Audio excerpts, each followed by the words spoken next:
Alright, let's see what's going on with the Diddy trial. What do we got here?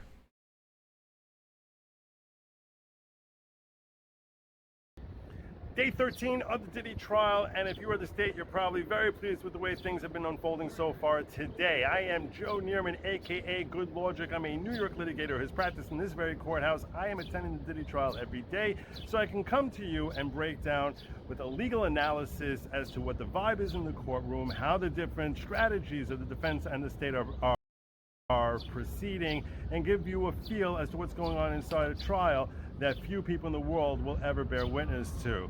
Now, we spent much of yesterday with Mia on the stand. Mia is the pseudonym for a personal assistant who worked for Diddy from the period of 2009-2017, and she alleges that there were multiple forms of abuse that she sustained at Yes, Diddy's abuse. hand. Abuse Those forms of word. abuse include psychological abuse, emotional abuse, financial abuse, sexual abuse. She told over All many the stories abuse, yes. of how hard she had to work. That the first day she worked for him, that she worked for more than 24 hours, and that sometimes she had to work up to 5 days straight with no sleep. And that she could never leave basically his being timeline. worked as The objective right. She of was bringing her testimony in here, like a from the slave at state's that point. Come perspective, on, let's be from real. certainly one hand All here, for money. is in support of the RICO claims. Now, under RICO, forced All because labor she had to do it for her is job. a potential by the way. crime that can support a RICO charge, and they want to say that if she felt Apparently, forced allegedly, her to testimony abide by his onerous demands, that should qualify as being forced labor, and accordingly could be a valid element towards helping support a RICO charge. So we've heard a lot of stories about just how abusive RICO Diddy can be, racketeering, and how he can be a jerk as a boss. And if you're listening to even 10 minutes of the testimony, it's very evident that he can be a jerk of a boss, like a very, very abusive boss. Before he starts getting physical, and then you hear about the physical elements to it, how he slammed the door on her arm multiple times, how he's throwing things at her, from a computer to an ice bucket, throwing her in a pool, chasing her around, taking her phone from her, and then ultimately to the sexual abuse. We closed out the direct testimony with her asking about the last time that Diddy texted her, which was roughly a year ago, around the time that these indictments first came down, and that she said when she saw the text, she had to throw her phone because she's been so traumatized by him and terrorized by him, and can't even look at a text message from him, even though it was a warm text message, because she was like, I knew that it was a lie, and that he just wants something from me. And then finally she was asked, are you able to work? And she said, no, I have PTSD, and that got objected to, and the objection led to a rephrasing of the question. Oh yeah, because because you can't say, right, you can't, because PTSD is a it's a medical distinction, right? And if you want to get into medical distinctions, they would have to put that in the court file or all that stuff, and I don't think they did that. And she said, if I try to work, but I can't. If I work, if I'm at work and someone asks me, where are you? I get an email saying, where are you? I get flashbacks to what happened with Diddy. If someone calls my name out loud from across the room, I get flashbacks, and I start getting triggered and freaking out and terrorized and wondering what I did wrong. And I can't function in a work environment now. And who caused this? Puffy. That's how we closed out the direct testimony. Now, the cross-examination is being conducted by Brian Steele, and his style is rather different from the cross-examinations we've seen of other key witnesses that have come forward so far during this trial. We've seen Tenny Geragos, who handled the cross-examination of Cassie Ventura, and we've seen Agnifilo also cross-examining some of the other key witnesses, and the style that they've employed when they're dealing with someone who comes across as being traumatized, and Mia certainly comes across as being highly traumatized when she's talking about any form of the abuse. Not all the time, sometimes she can be gregarious, but when she's talking about any form of the abuse, she looks broken and small, and she seems like she can't even say words. Yeah, that's someone who's been terrorized. To talk about even the abuse, much less the sexual abuse, which she can get out 6 words, and they're very broad, vague words, like he put inside me. She can't describe body parts when she's talking about that. That's how traumatized she comes across as being. It seems to me and many others who are watching this, it seems very sincere when she's talking about it. I'm certainly not passing judgment at all. No one should mistake what my portrayal now. I was trying to help convey the tone and nature, which is very different from the other times when she's talking, where she can seem relatively confident. She come across as being relatively confident. Now, I started talking about the cross-examination styles of Geragos and Agnifilo, and how when they would approach these witnesses, who had been victims, who had been terrorized, and claimed to be terrorized by Diddy, their style was very conversational, like the fact gathering, like police taking down, and then what happened, and then what happened, and why did you go here, and then what did you do, and isn't it weird that you did this? Like a People magazine interview, or like a police taking down information. That has not been the approach of Brian Steele, though, when it comes to Mia. Not at all. No, he came out kind of swinging, where he's like, so did he terrorize? Oh, I forgot. You? Yeah, and you say that he caused you emotional abuse? Yes. And psychological abuse? Yes. And financial abuse? Yes. And sexual abuse? Yes. And you're traumatized. You think about this every single day, right? Yes. And you're terrorized by him, aren't you? You're just completely terrorized by him. Every day you can't stop thinking about it. Yes. Well, okay. And it was like this throughout the time that you were there? Yeah.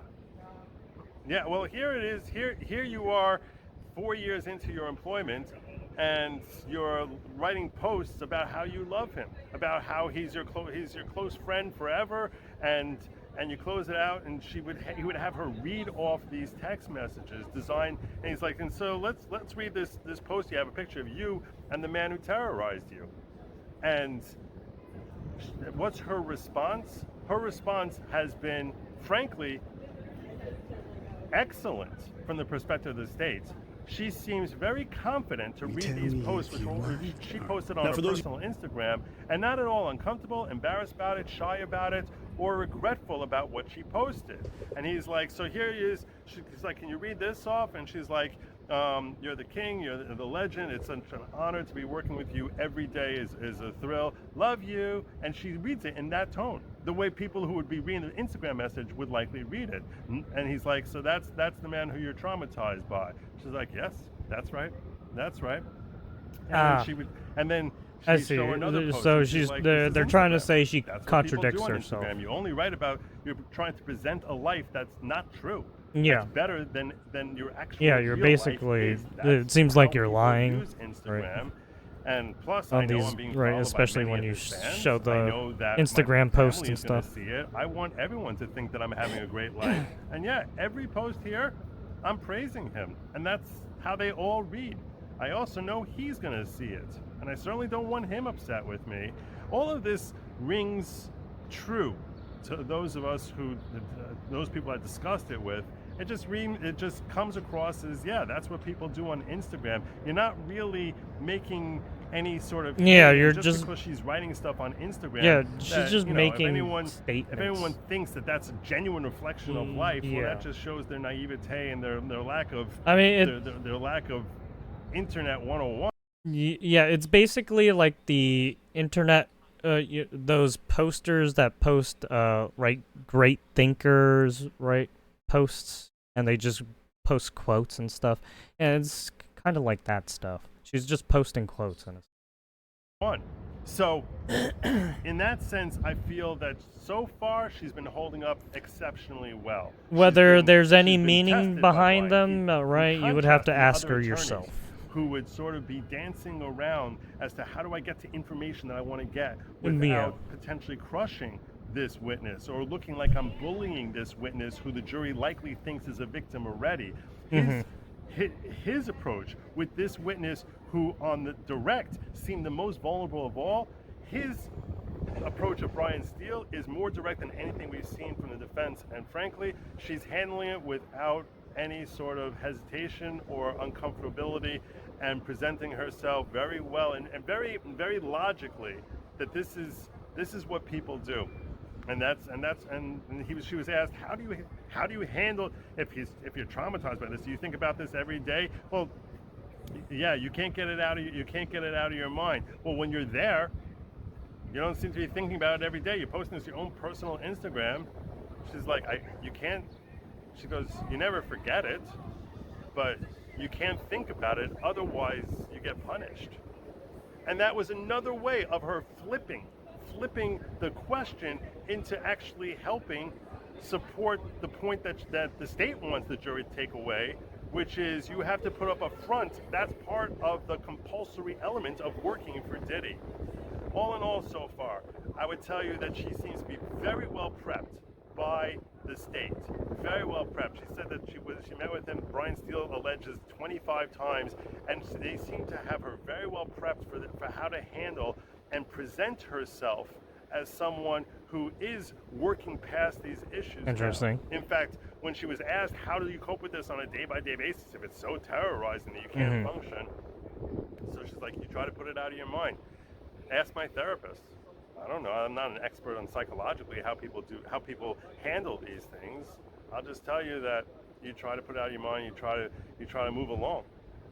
So that's what we got so far. Like I said, she's handling herself very well so far. It'd be interesting to see how she holds up over the rest of the day. We do expect this cross-examination to last through the balance of the afternoon. If you like this type of content, please like, share, subscribe, drop a comment. There you have it. Really, really helps the Good algorithm, logic. and it makes me feel good. If you want to take So I more appreciate look you at do his that. content. Till next time.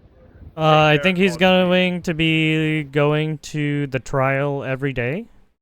It seems. I don't think he's said anything otherwise. Because he wants to cover this. But yeah, if you want to take a look at his coverage, good logic.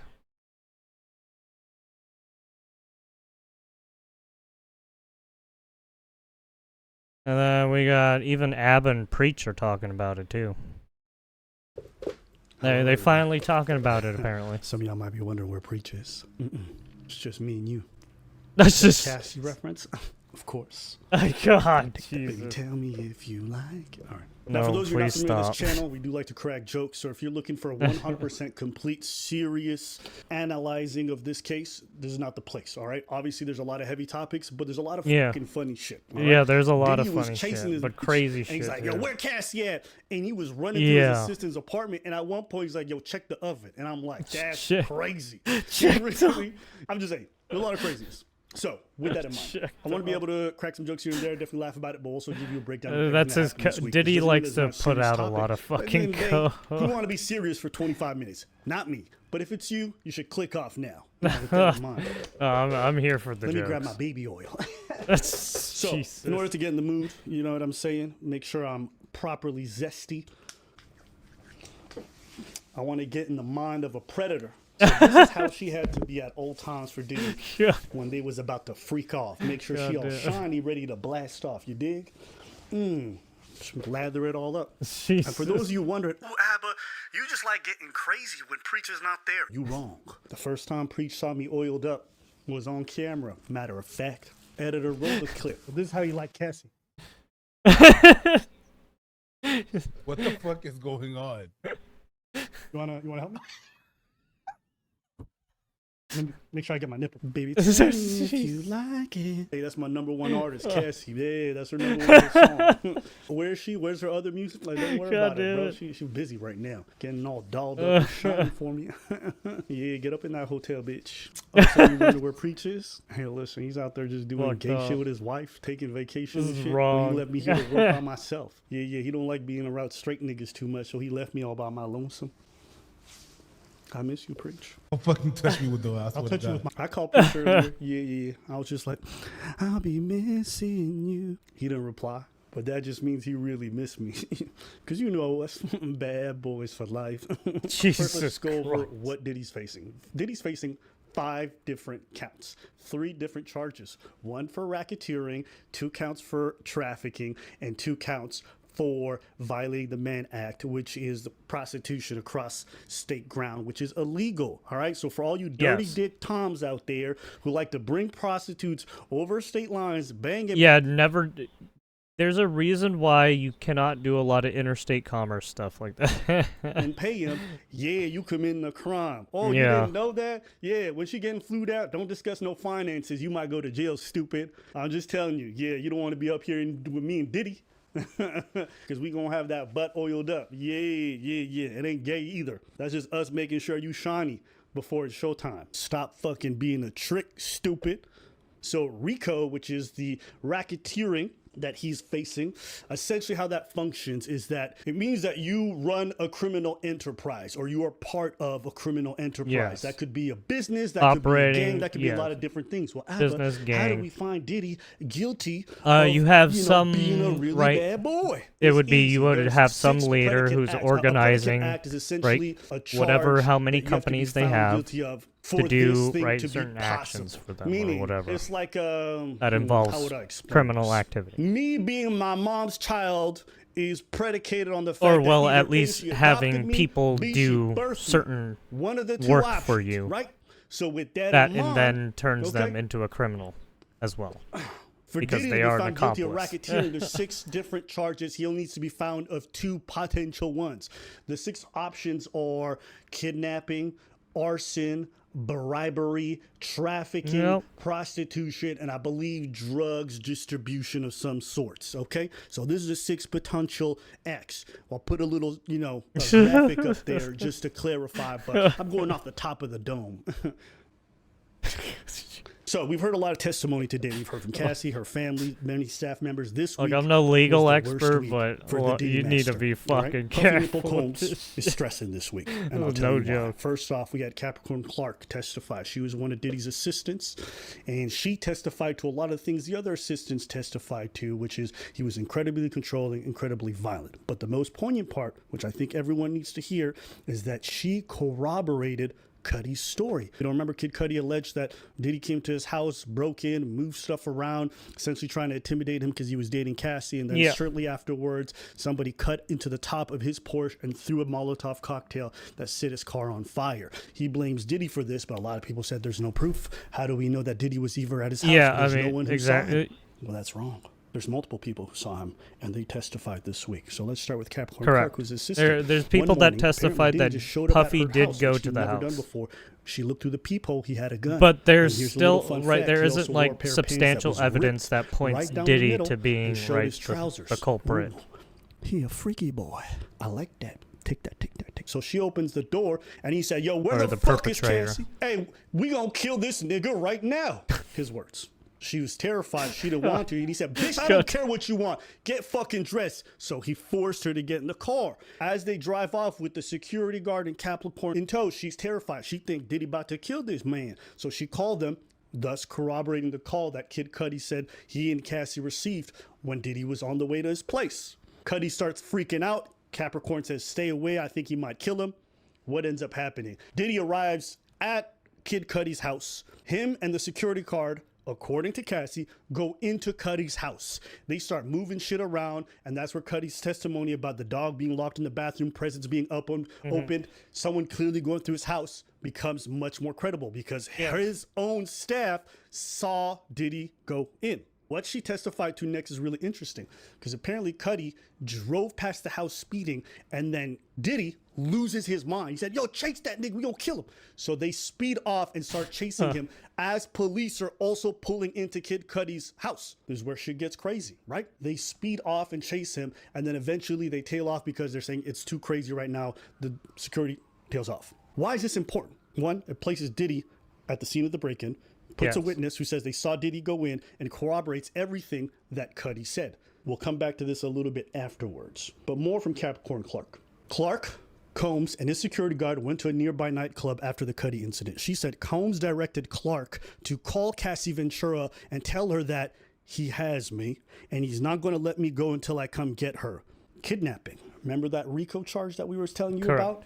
It was important. Combs told her, if you guys don't convince him of that, I'll kill all of you, saying that if you guys don't convince Cudi not to talk to the police, I'll kill everyone. Again, these threats of violence are important because obviously, the overarching idea it from the is a threat of prosecution is violence. that this man was incredibly violent, incredibly controlling, and basically this is also going to play into the trafficking would he idea follow because through with that? The prosecution is trying to lay the case that action. wait. I don't accusation. make sure you see my eyes. Take that. The prosecution is trying to lay the case that Cassie Ventura couldn't consent because she was coerced, either through threats in regards to her career or violence, in which case we saw the video and the beatings. So they're saying guys, there's no way she can even have an option to say no. Because Yeah, if she 'cause does, coercion, she gets beaten or she right. gets coerced with threats. Okay, I think this is probably the most poignant part of Capricorn Clark's. But hey, guys, you know me, I'm gonna be fair. But even right, okay, even I know they're saying coercion at that point, but even before that, right? Cassie entered into a relationship with Diddy Combs, and then right the issues started happening. So it's like it's hard to say, right? Cassie could have done everything she could to talk The to the defense cops and also stuff. So raised it's some like, good why points did you about do her that? credibility. They pointed out the text I think because messages she after said the she was fact where scared or she something wished at that Diddy point. happy birthday, or Because said kind Diddy things to said him, some or things, wanted to well, work with him for right, multiple and then you years got after the the fact. And the defense raised the and question: then until if this was you such got an all the evil videos and man, shit. why would you want to work with him? And then I think she had a rebuttal that kind of saved it, but not really. She essentially said this man controlled the industry. I couldn't get Yeah. work if he didn't recommend me. Oh yeah, this is the right, this is the assistant. Okay. And I just wanted to be able to feed my kids because I had a young child at home and I needed this job. Yeah. And it was my dream to be in this industry. Yeah. Okay. Keep a note of that because I want to come back to this topic later. But like It was I said, her I feel job like and the she defense wanted did to a half be decent job in regards in to the poking holes industry. in her. The way those escorts did to Cassie. All right, let me move on. I think I need more baby oil. Stop. Who needs baby oil when your personality shines like I do? God Now, damn. the fire expert. They had A a fire expert fucking come in, way. and he was the one who investigated in regards to the car bombing. According to the fire expert, for him, this was clearly a case of arson. Someone had cut open the hood, threw a Molotov cocktail. Here's a testimony from a police officer who went to Cuddy's home. This witness was important because he noticed that the Escalade that Capricorn Clark had testified to, he noticed it in front of Diddy's car. And when asked how, he said, well, because I noticed it kind of stood out and I ran the plates. And when he ran the plates, it came back to Bad Boy Records. Boom. So that places Diddy's vehicle right in front of, take that, Kid Cudi's house. They also have the witness inside the vehicle testifying to the fact that Diddy broke in and they witnessed him. So now you have two unrelated people testifying to the same thing. Again, important. This corroborates what Cassie, Kid Cudi, Capricorn said about what Diddy did. He was in them bushes, boy. He said he also saw the car speed off, which again corroborates the fact that Capricorn was saying we chased Cudi's car. The next witness, which I personally think is probably one of the most damning witnesses against Diddy, Deontay Nash, the fabulous, the great stylist himself. He was looking good when he walked up in there, Daddy. I like when you like this, Daddy. Daddy, I like when you scrambling and scraping for shit. So what he said is he witnessed multiple beatings, which again, I think all of these people, and you know what I think was interesting about the beatings is a lot of them witnessed beatings that Cassie didn't even testify to, which tells you she was getting beat so often that when they brought her on the stand, they didn't even go through many of them.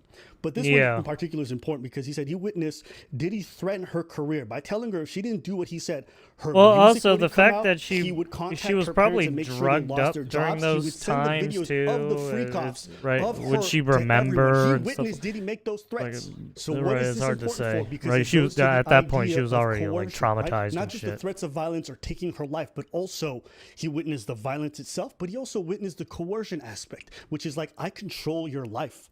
You don't have a say in what you're going to do because I control your career, your finances, and I can come for your parents.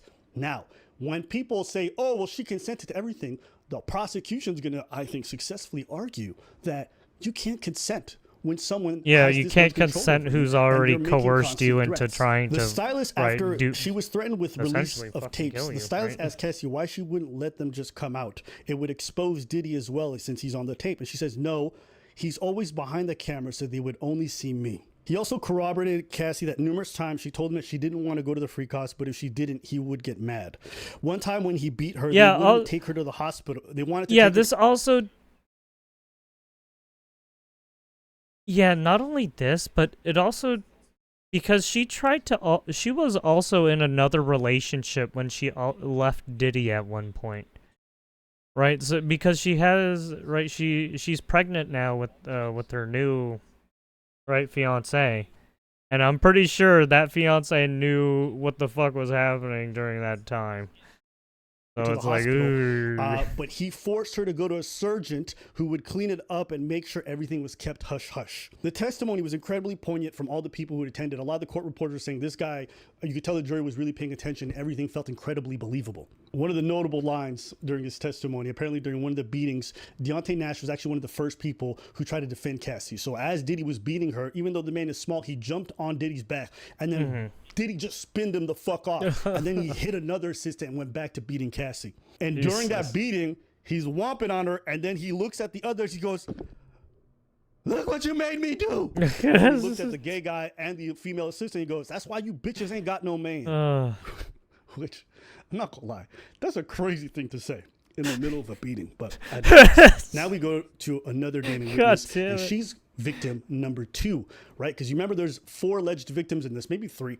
One of them may not be testifying, but the second victim, who under the pseudonym Mia, testified today. She says Mia testified to what her job was. She was tasked with cleaning up the room, describing the state of them as a nightmare with baby oil, candle wax, and sometimes blood left behind in many of the hotel rooms. So she would clean before the hotel staff would arrive. She testified that Cassie often didn't want to do the free cough. She would get very upset at times, and he would ask, and she would get physically sick. Mia said she witnessed bruises on Cassie's body, fat lips, busted eyebrows, a gash on her forehead, and black eyes. The jury was shown a photo of Mia took of Ventura at the premiere of The Perfect Match, which is one of her movies. Mia testified that Ventura had bruising on her arm and under her eye that was covered by makeup. When Ventura's injuries were too obvious to cover up, she would stay in hotels, only leaving when healed enough to cover up. Mia detailed they weren't allowed to leave the room. Again, this is important. This goes to the kidnapping charge. And from what I understand, security was put right in front of the door to make sure that Cassie couldn't leave. Why is this important? Because when they're proving the RICO case, they're trying to allege that this was a criminal enterprise. If Puff Daddy, if the diddler uses his employees to further crimes, that's RICO. In one instance, Mia was woken up to Cass running and screaming into the room. She was screaming for help, saying, "You gotta help me, he's gonna kill me." She testified that she often observed Puff when he was high, so she was used to him. During many of the beatings, he wasn't under the influence of anything, however. This hurts the defense because their big claim is that Puff was an addict and he would sometimes get violent when he was under the influence of drugs. But what her and many of the other witnesses have testified to is that oftentimes his mood would switch and it wasn't always related to drugs. And through many of the beatings, that was the case. This is important. She also claimed that Diddy controlled every aspect of Cassie's life, including her work, given who Diddy was, yes, he was a pretty big figure in the music industry. Literally had a all of that was placed under his company's name. Had a big reputation. Meaning everything she had was under his company's name. He controlled her completely financially. Right. And this corroborates what another sister who really likes Diddy. Cassie signed her, like, all of her music industry, right, when she started doing music, she was working under Diddy's label, I'm pretty sure. Right? Diddy was the one who, right, made her a singer, in a sense. And then now this is happening. Remember, he was on the stand. He didn't want to testify. He's like, I actually like the guy. I don't mind him. But he asked Cassie at one point, he's like, why don't you just leave? And she says, he controls everything. He controls my whole life, my money, everything. This corroborates that because here's another assistant testifying to the fact that in a sense, maybe Cassie feels like since Diddy gave her a big break in her life and then ran away with it and locked himself in the bathroom. Reputation. After coming out, he said, I sent all of your compromising and inappropriate photos to my phone maybe so that she I got somewhat something on feels you, just in case you got something on me. This is something he somehow said she has to to get me. pay back. So Mia is the person, victim number 2, claims that on 2 different occasions, she's not doing Sean that now, right? Combs forced himself on her. Right? There was one time she was asleep in his home and she wasn't allowed to lock her door because in Puffy's house, when assistants would stay, which for her, she had to always be around him, they weren't allowed to lock their door. It's his house, his rules, don't lock your door, which is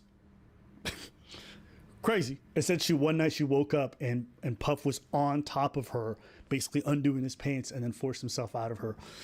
She talks about how brief it was. but how it felt like a long time. She kind of testified to another incident where she was told to pack his stuff for a trip, which was, as his assistant, she always had to do. And in doing so, he came into the room and forced himself into her mouth. And she breaks down on the stand. A lot of people who were in the court kind of described the scene of her being a bit hysterical there. Well, yeah. Probably so reliving the Brian still basically traumatization, questioning right? her on whether or not these incidents ever happened. And he candidly says to her, "This never happened, did it?" And she said, "Yes, it did." "Did you ever call the police?" Mia says, "No." "Why not?"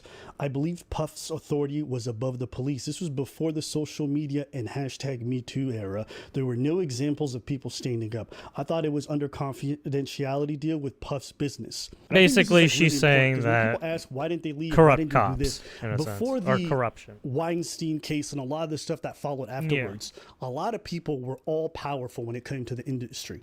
And I can speak a little about this from Harvey personal Weinstein, experience, all because when I moved to Los Angeles when I was 20, which would have been 2010 approximately, I remember being around a lot of dancers, being a lot around entertainers, because it's kind of a word that mingles very quickly. And even on a smaller scale, choreographers had so much control over the industry, who would go on tour, who would do this.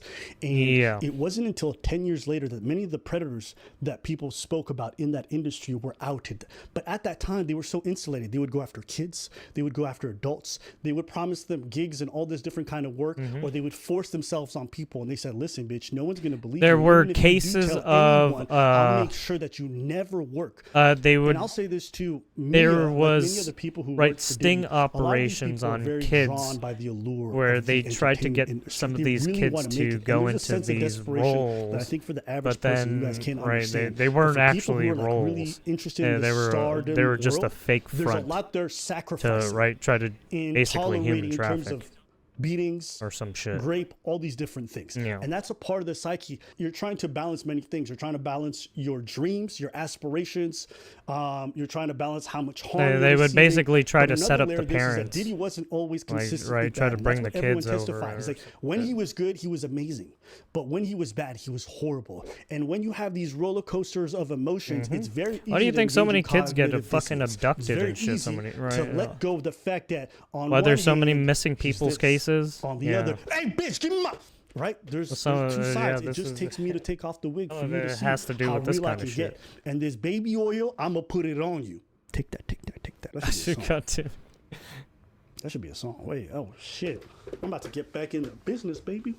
I think that was a really poignant part to contextualize what everything is happening in. Personally, I think this week was probably one of the worst weeks for Diddy, because up until this point, you know, everything really hinged on Cassie, maybe a few other testimonies. But this week really fleshed out the crimes and the basis for RICO. And then the trafficking, they're starting to layer a few more bricks where they're getting to that point. I think it's very hard for Diddy's defense to really do much in this case. Yeah, I don't know even how though they Diddy's do a good defense is job gonna of do that. poking Right, holes with all, into some right, of the with all people's of these, credibility. The issue is right, with that all of these between things, people who like Diddy right, and still stacking love him up to this day against and support Diddy, him, it's not looking or good. the people who hate Diddy, or the police officer, the fire chief, all these unrelated people.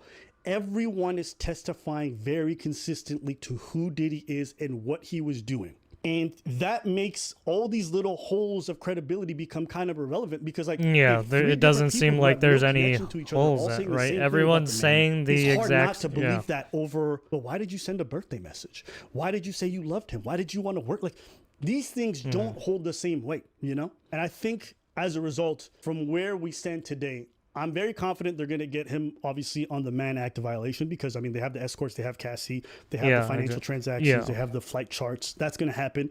So he's already looking at up to 10 years for those charges. And I think there's 2 of them. So depending on how that works, it's quite some time. And I'm pretty confident they got him on RICO. They don't have to have him on the trafficking. And I'll give you guys that. That may be one where they may not be able for to prove RICO, there's like what? There's like 8 different stipulations or some shit on it. All they have to do is get like 1 or 2 things, and that's it. He's fucking done. That's RICO. As long as they can tag him for like 2 of those stipulations, he's right about 2 of them, he's screwed. But they got him on RICO, and RICO's no joke. You're talking about 20 years right Yeah, there. RICO's no, yeah. I'd be very Racketeering. curious to see how the next couple weeks, but I think right now the prosecution is doing a really good job of laying their case, and I think this week was probably one of the worst ones for Diddy, because on cross-examination, when it comes to Deontay Nash, for example, the defense literally had nothing. They talked to him. It looks awkward. I was reading the transcripts. It wasn't convincing. So they couldn't poke a single hole into anything the man said. And he really corroborated that she was threatened. She was coerced. She was constantly beaten. So those are all things that leave the realm of domestic violence. You're not there anymore. Any of you guys use your business. And if you run a business, you know this. You have to be really careful about your receipts. You have to be careful about what laws you violate. And the stakes for Diddy are so much for higher businesses, you're under much more if scrutiny. If he's convicted on guilty, the government can seize his fortune. They can seize all the can assets, seize the bad boy everything. records. They can seize all that money. It's possible that his family will lose most of their fortune. So that $400 million net worth may disappear. So the stakes especially are really with high. all the I think damages this that's week, at, right? In particular, I took a real serious interest in a lot of the testimony, and I think it was really damning. But yeah, that's most of what I got for today, folks. Did y'all like that? Was I shining? Yeah. Jesus. Boys being boys. Hey, nigga, baby oil ain't gay. Babies are straight, because when they come out, they ain't got no sexuality. They just go goo goo gaga, my nigga. You feel me? Ain't nothing gay about going goo goo gaga. Yeah. So baby oil is just making sure that you got the opportunity to go back to the time where you was your straightest. When I'm cuddling with the boys, sometimes I'm like, hey man, you look a little tense. Let me lather it up. Yeah. Make sure you nice and smooth so that back is shiny. So when I'm beating it from behind, I could get a good look at just all your creases. And I don't know bones. what You happened to saying? Preach. I There's guess he didn't cheeks, want and us then there's fucking sit for shiny this cheeks. shit. I got two of them because here. he was gonna do Best this. believe I got two. Stop playing. All I'm trying to say is baby oil is something all of y'all should definitely include. Right now we got the Diddler special. Oh, 2 Johnny Jesus. Johnson bottles on This is Amazon probably for why you didn't want to $25. do it. Making Jesus sure that fuck. next time you getting with your girl and you doing gay shit, fellas, make sure that shit shiny. Yeah, Preach And needs for all my fellas who like being with the homies, Jesus. make sure y'all can clearly see Preach each other needs in to the dark. wrangle this 'Cause if fucking you crazy shining, person. He's out of his mind. Cassie's lying. Hey, man, think I'm going to make my move? I'm about to run a solo channel, you know what I'm saying? You about to be left alone with me. Tell me, baby. Tell me if you like it. Man, I need a solo career. Preach is the anchor. Preach can't hold a candle to me. For real, though. If you hold a candle to me, I'll blow Abba's it out of his mind. It ain't my birthday, nigga. Turn the lights off. All right. All right, there you go. Well, it was just Abba this time, but Abba and Preach. Do we? Okay, yeah. All right, there's Diddy. Yeah, this is the most serious, non-serious shit. Fuck. Yeah, I'm pretty sure Preach would not be happy if that's. He'd be like, dude, what the fuck? What is this?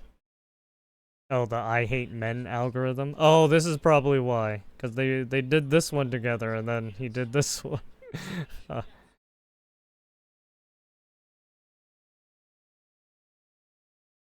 What is this one? Oh,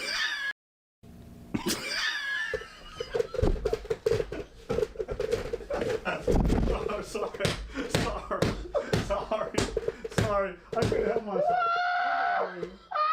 I'm sorry. That was funny. Oh shit! Whoops.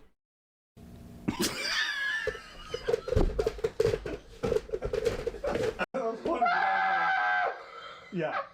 That's fucked up. I'm not gonna lie. All right. So like I said, I told you I got this I hate men, pipeline. Yeah. So my algorithm is completely Fucked.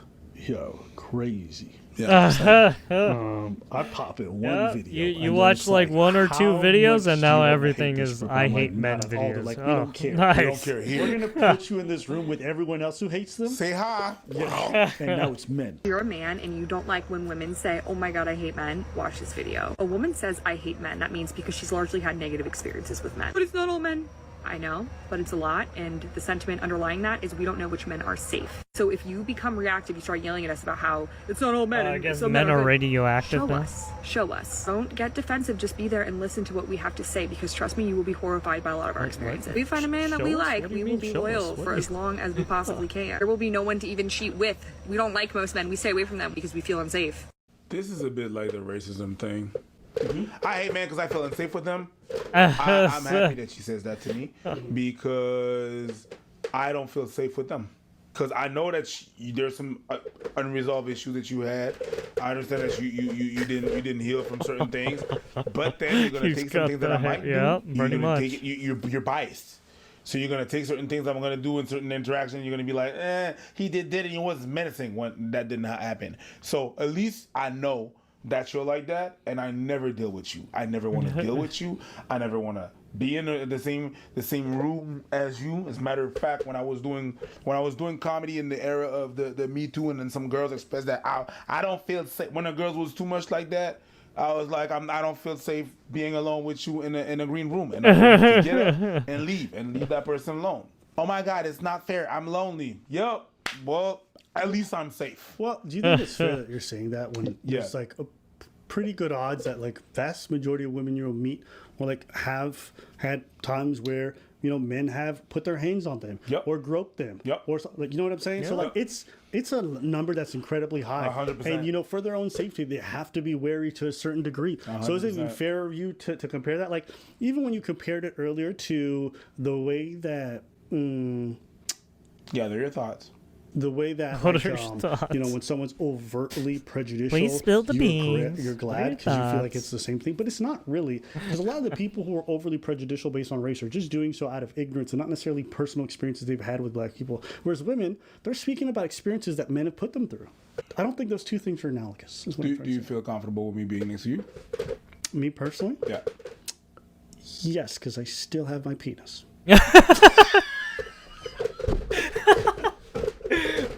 Good.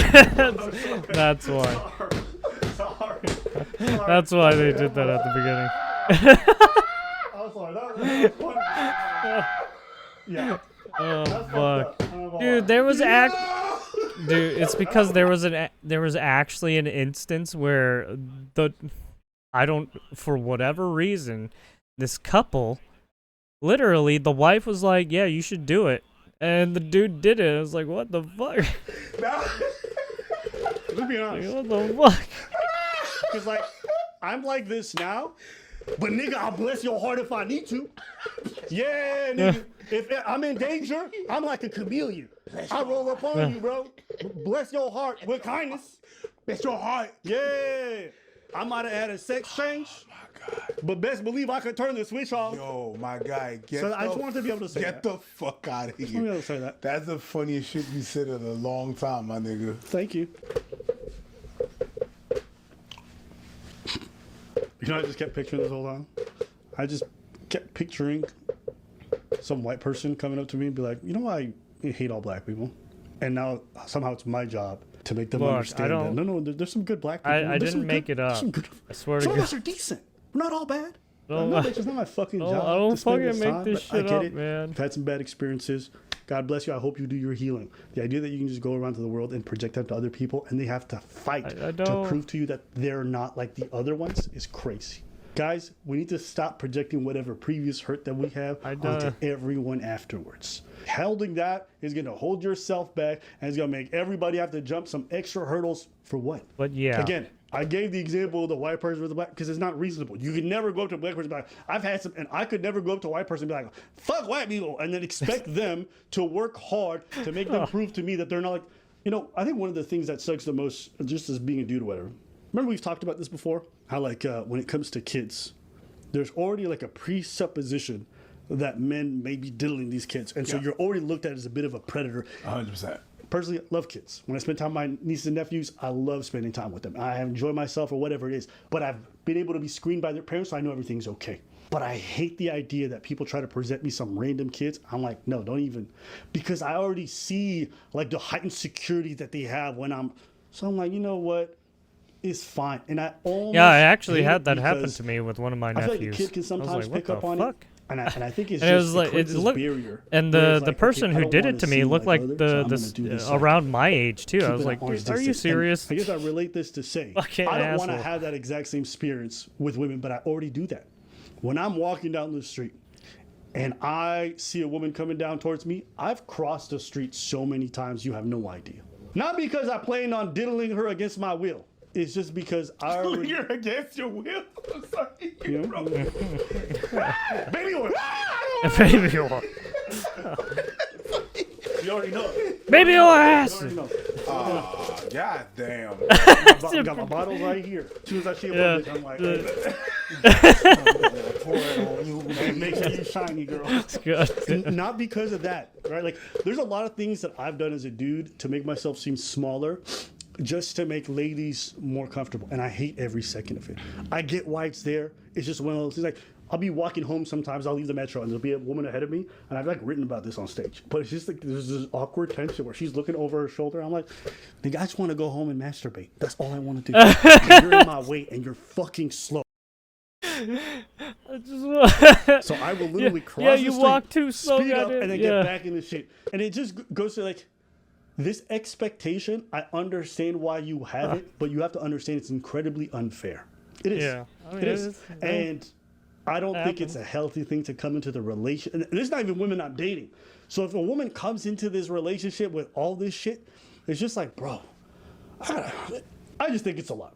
But at the same time, if I mean, look, when you live in a low trust society, I mean, that's just really what experiences, and as a result, they're worried about their safety. So there's you got people trying to be nosy and shit but sometimes. I hope you also understand that right, there's also men who come into these I'm not experiences saying with it's negative not wrong, experiences with but it's women like at the same time, and it's I like think people should. You probably would not feel it's be fair able to if tell men the imposed signs. themselves on you and said, "I expect you to prove to me that you're one of the good ones." I question that, but yeah, this is what I wanted to say. I think there's some valid concerns that women have that I think as men we don't acknowledge. And you know what I think this is really? agree. I also think that what men are talking about in terms of that frustration is real. It's not like it's not real. I would just say that I think this is just one of those like, we're doing the best with what the we got. fucking It's wig not for the back up. dudes, but I don't think it's reasonable to expect the ladies to not have some form. I just think maybe girls, maybe we don't say we hate men. You know, maybe we don't use such antagonistic and aggressive language that ostracizes them. But it's okay to say there's some wariness. I think men, let me ask you, if women said there's some level of wariness that they have of men, I think you'd probably be okay with it, right? Or try to tell emasculate me. them. Sure. No, the thing that happened is that. All right, for the some problem that I fucking have weird with this whole reason. thing is that me having to prove that I'm a good person. It's exactly like when I'm getting stopped by the police. I'm minding my business and stuff. Well, you have to prove that you're not. Nigga, I didn't do shit. Well, I don't know that. Okay. Do I look like I did something? No. Then what are we talking about, bruh? True. But if that's how you feel, that's how you feel. I don't feel safe with you That's either. prejudice. Yeah, fuck That's the it. Fuck the police. Hey, Prejudice. There you know what I mean?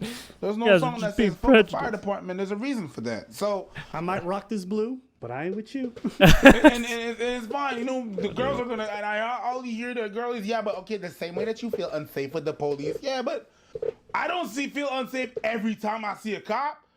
Every time he does some fuck shit, I'm like, oh, he's a fucker right there. You know, cops like trans women. What? Just saying. They might be like very macho, but in the back of their cruiser, I'm just saying, those handcuffs, they have a different use. Just want to hear what I'm saying. Sorry. He's playing too much into the fucking I don't know what crazy. the fuck going on. I will say, when I have my hair covering my face, He's like playing this, too much it takes into me the back to my high school character. days with Take emo that niggas. Yeah. fucking wig That off. shit. Now I understand why they did this shit. I used to feel like it was Now I stupid. understand why. life into pieces. This is my last resort. I got suffocation. No breathing. Don't give a fuck. Don't breathe. This is my last resort. You should play some corn. The wig had to come out for that one. You feel me? Papa Roach? But that's not very emo. That's the beginning of the Limp emo. Bizkit, Papa emo, Roach, the height of emo with the hair in the, it was like that AFI Disturbed, right? or that was the worst thing I could say. I will say that era. So long and good night. I will so say- long and good night. That was emo. That was emo. My Chemical Romance, fucking emo. Yeah, white people, y'all was killing it with the music. Chemical I was banging to My everything Chemical I was making. Romance. You was as well, banging? yes. Yeah, Head banging. that's right. You have to, you know. But anyway, okay. So I have to Yeah, this is not happening. This is not I have happening. to fix the wig. But Yeah, I know my initial reaction was just like very defensive, and I think it's natural. You hear something like you hate all men, especially as a black person hearing like I hate black people, like it's like, oh, well, this is very, and I hate I've always hated. Oh, the is idea this that I have the to prove black myself. fatigue stuff that I people think were talking this about? is a middle ground. Men try to make some effort to understand why women have this Yeah, kind I of think he's- defensive attitude. I do. And I think Well, I also mean, for he women didn't say understand that black fatigue, but despite I that, think he's it's talking about slightly unfair someone, to just come into the every people dynamic talking about that expending, shit. you know, like anything you need to be accepting Fucking of your Jesus. language when you're talking like this. It's like I can't live my life. I understand. I really understand why they think that, and I see what happened. You know what I mean? I heard the stories and everything and stuff, and I understand that. But it's like, I just shut up when that happens. When they just complain, I just like, okay. I don't go like not all men, because that brings nothing to the table. That brings absolutely nothing. But if you're like her, she was like specifying, because I'm really like, oh man, all of you, and there's been some crazy like that, but it's not the norm. It's not everybody. I'm just like, okay, man, there's nothing I could do. I don't feel safe with you too. But other than that, I'm like, I understand where it's come from. Yeah. You were talking about, whenever you come out the metro and then there's some girls that are, I feel uneasy because now I gotta prove that I do the same thing. If I cross a girl, we walking on the sidewalk, I cross her, I make sure I don't look in her direction. Yep. I look away. Yeah, I just try to, No, it's not an interest. yeah, just You're not an interest. I 100 straightforward. Look other direction. direction. Less I'll look. I'll do this bow away that I call Yeah, which is you see her you from look afar, the and opposite if direction. You cross our eyes, Yeah, I go don't. and I go like that. I don't even need to do that. Like My peripheries are able to catch the titties. You understand? I know. My I don't even look at it. Like the corner of my eye. Yes, like, exactly. Bust a nut. So it just Bust in this a direction. It's easy. I was not talking about her titties. Sorry, because I look at the eyes. But okay. You are an involved man. You're Yes, you better involved. believe. Okay. So I walk, and if we cross each other, there's gonna be that thing that I do where I just look away. wow. You're so nice. That you're not a focus point. So I get it. There's some things that we do like that to make them feel at ease. But when a girl is just like, actually, if you notice, some people don't actually like that. When you, there's nothing I can say. right, What's the when you worst thing make I eye could say? contact with What's the them when worst you're thing talking I to them could sometimes. Yeah, some people don't There like you that go. shit. I don't know why. All right. Well, that's it for today's video. Let us know what y'all think in the comments. So long and good night. So long and good night. What? Oh, there you have it. Abone breach. The I hate men algorithm.